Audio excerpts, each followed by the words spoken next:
Welcome to the Authentication and Session Management course in the Mobile Application Security Professional Series, brought to you by NowSecure. In this course, we'll learn more about authentication and session management for mobile apps, including common issues and best practices to protect against them. We'll review token structures and challenges, then provide a few testing examples to help you get started. To the Authentication module. In this module, you will learn about means of authentication and techniques to bypass it.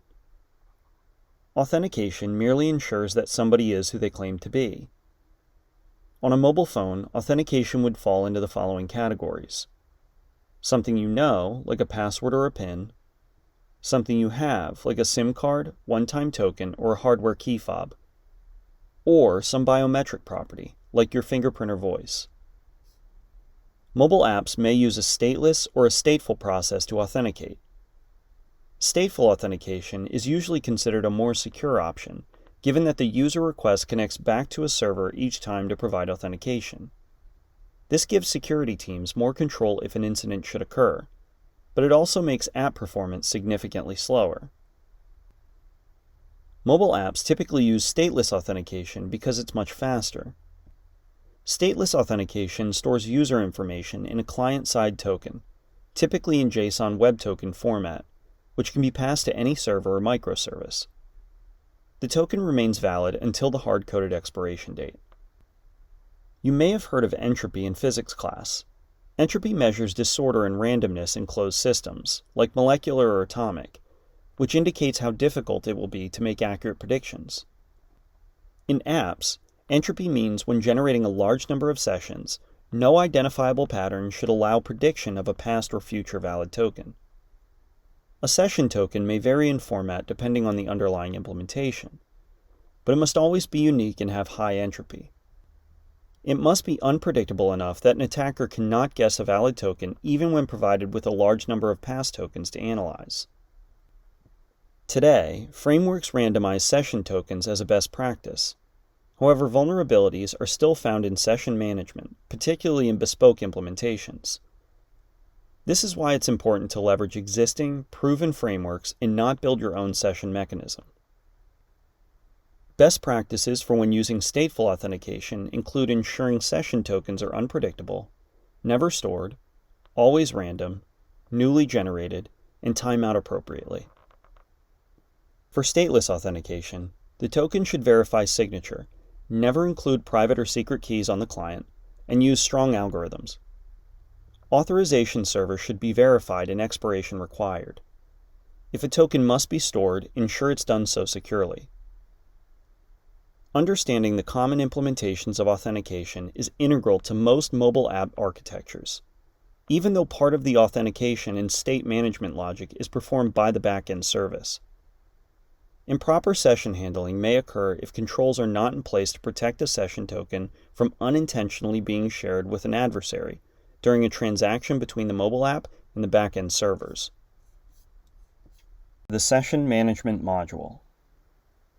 In this module, you will learn more about session tokens, including why it's important for new tokens to be generated each time with an appropriate expiration set. We must randomize the session ID so that criminals cannot guess it. But what if our session ID gets stolen? Like a stolen password, criminals can use a stolen session ID to log on as a user. Regenerating a new session ID on every login and logout will help mitigate this risk. It's important to set a reasonable expiration on the token. This example comes from a fitness mobile app. Here, we see a user access token captured in testing during week 1 was still able to be reused by an attacker during week 2. In most mobile applications, when a user successfully authenticates, they are given a session that allows them entry into the app. Normally, after the user logs out of the mobile app, their session should be terminated. If they need to log in again, they should be given a new session. However, some applications may not do this and may keep a user's existing session active after the original user is logged out. This allows an attacker who's set up a man-in-the-middle attack to capture a user's session and impersonate them using that user's active session, even after the user is logged out. This can continue until the user's original session terminates. In this demo, we demonstrate the dangers of what can happen when authentication via JSON Web Token only occurs on the client side. We'll provide links to this challenge in the walkthrough of steps in the resources provided at the end of this module. First, our analyst looks at how the page works. A function called login stands out.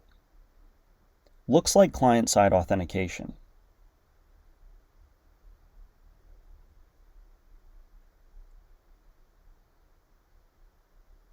Take the username and password and link them together with a colon. Define a few strings with interesting names.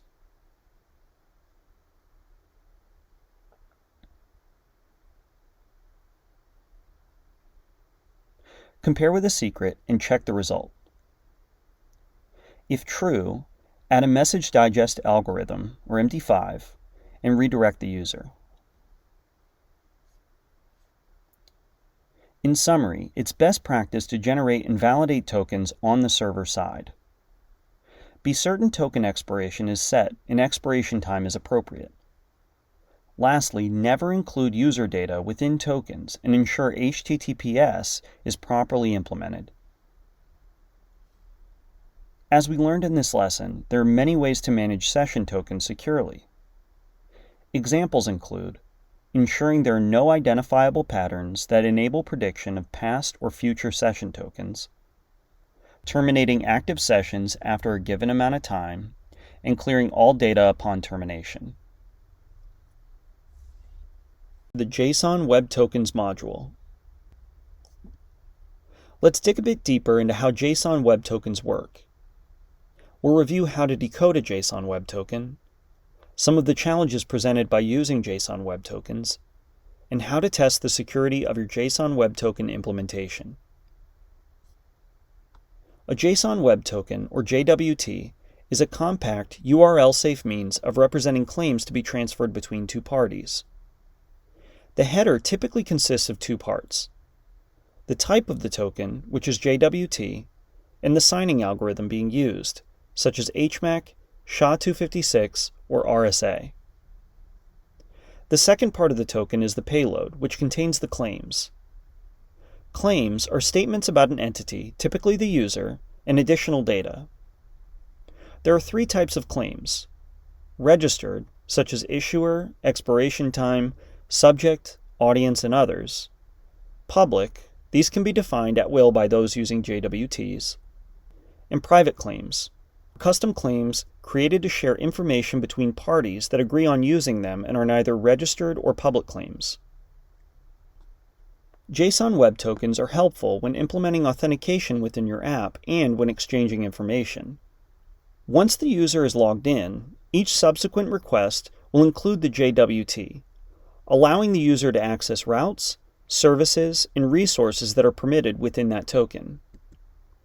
Additionally, they are a good way of securely transmitting information between parties.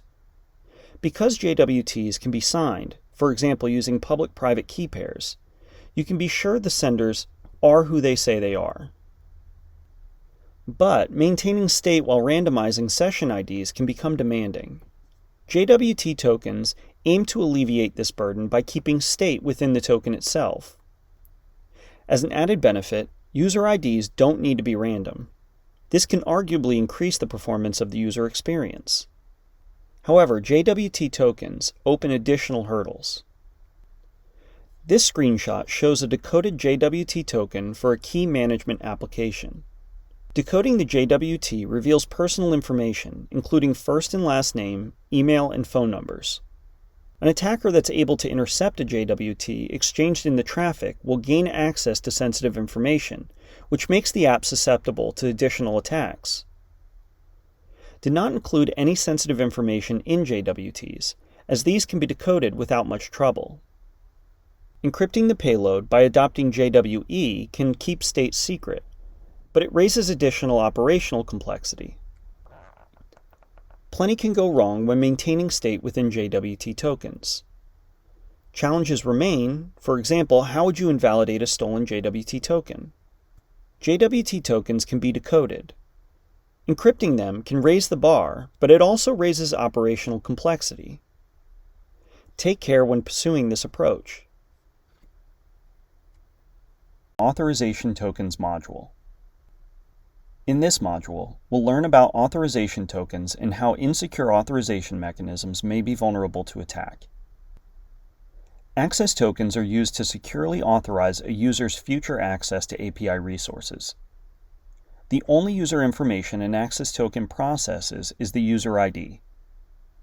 As such, it's important to note that an access token is unable to tell if a user has been authenticated. The easiest way to test an authorization on an API is to use two accounts that have access to different resources or functionality. Log in with the first account. Let's call that account user B, and exercise the app while capturing the network traffic. Then log the user B out and log in with a different account, user A. Replay the request sent by user B, but replace authorization headers, cookies, and any other tokens used to authenticate with those from user A. If user A can retrieve information or perform functions that should be limited to user B, the authorization checks are not implemented correctly. A highly secure type of access token is a message authentication code, or MAC. MAC tokens require cryptographic signing for each request and can therefore be sent over HTTP if required. MAC tokens' similarity to signatures makes them more secure than other options, but also more complex to implement. Use of MAC tokens should be considered if very high security is required or HTTP communication is required between client and server. When an access token expires, a refresh token is used to request a new access token. If not for refresh tokens, the user would need to be prompted every time their access token expired. Because of their ability to keep a user authenticated, it's important to secure refresh tokens. Like passwords, tokens can be stolen. Regenerate those tokens to mitigate the risk. The Testing, Authentication, and Session Management module. Let's take a closer look at how to validate appropriate authentication practices. In this module, we'll walk through examples of how to verify the following: a mobile app's authentication scheme, and token expiration after logout. Ensure you verify how the app collects login information and determines who the user is. You can capture a request via burp via the proxy method when the user first authenticates. Look for a request with an identified authorization header. It's important to note here that once decoded, the base 64 encoded credentials can easily reveal the user's credentials to an attacker who's performing a man-in-the-middle attack. Is a session terminated only on the client side, or is it also terminated on the back end when the user logs out?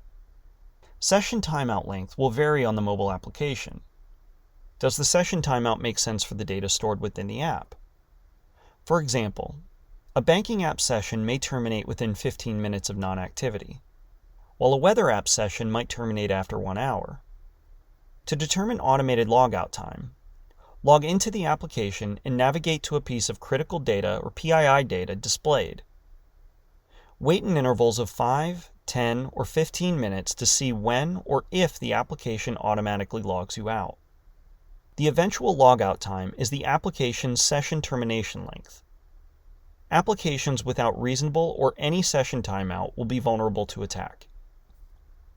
To test to ensure the token expires after logout, start by capturing a traffic request with an authorization bearer header using interception proxy like burp.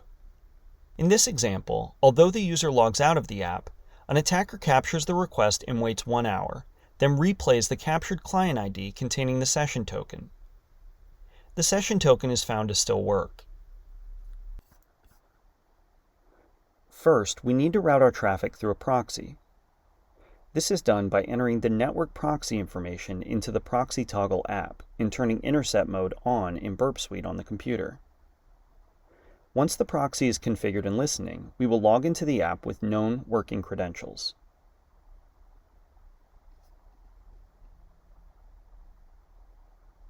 When the packet is forwarded from the proxy, we access the login success screen.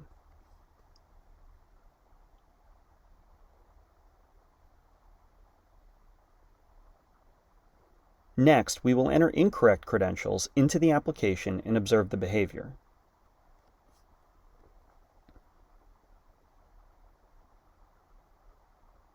A toast displaying invalid credentials appears, confirming the login did not work. Next, we can navigate to the HTTP History tab and compare the differences between the two login attempts. The successful login generated a session ID, while the invalid login did not. Since the session ID can be linked to an authenticated session on the server, we can try to use it to log into the admin account. Invalid credentials are entered once again, but this time the admin session ID will be pasted into the session ID parameter in the captured login packet. Since the session ID maps to the admin account, the server ignores the username and password and allows us to hijack the admin session. The internet was built to be stateless. Today, we run the global economy on an early research initiative.